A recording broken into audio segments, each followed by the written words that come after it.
Braskem entrevista Joseph Stiglitz, prêmio Nobel de Economia e um dos criadores da teoria dos mercados com informações assimétricas.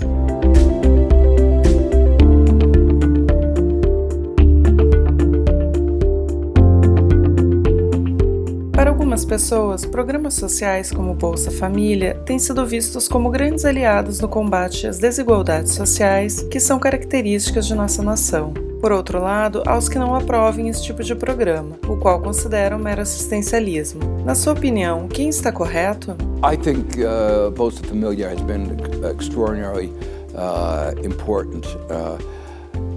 One way of thinking about it is that children don't choose their parents, and that it's morally wrong, that simply because some child is born to a poor family, that it doesn't have the opportunity to live up to his or her potential. But it's also actually important for society as a whole, for the economy as a whole.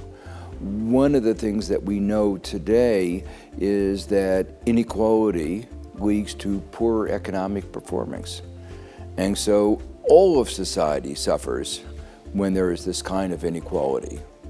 There's a debate about the best way of addressing inequality, but I think there is no debate that these kinds of programs, particularly aimed at the poor children, are an absolutely essential part of a successful country today.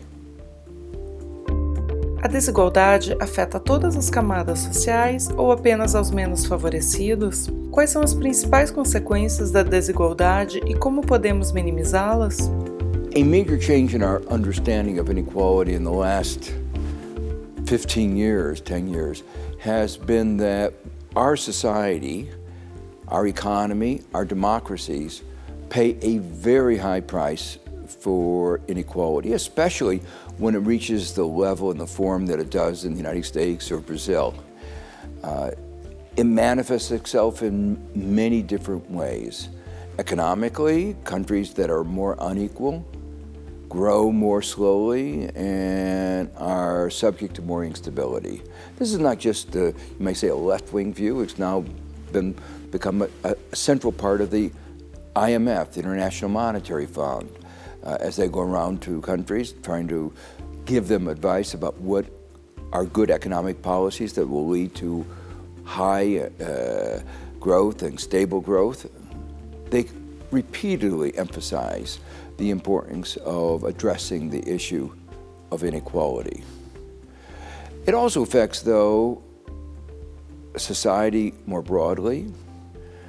Studies have shown that societies that are more divided function in a very different way. It affects the attitudes that individuals have. Those at the top begin to feel entitled. Those at the bottom begin to feel oppressed.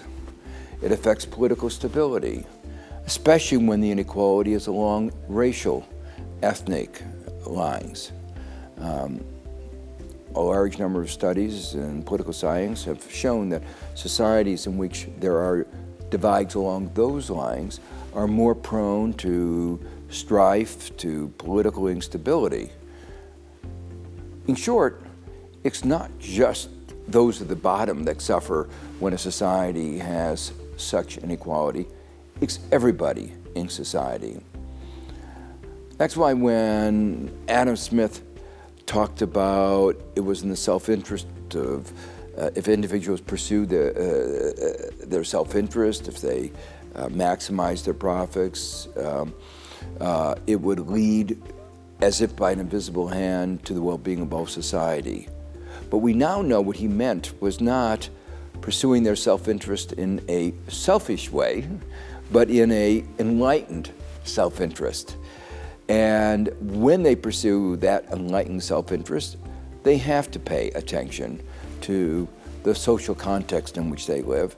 And that means even the 1% needs to pay attention to the other 99%.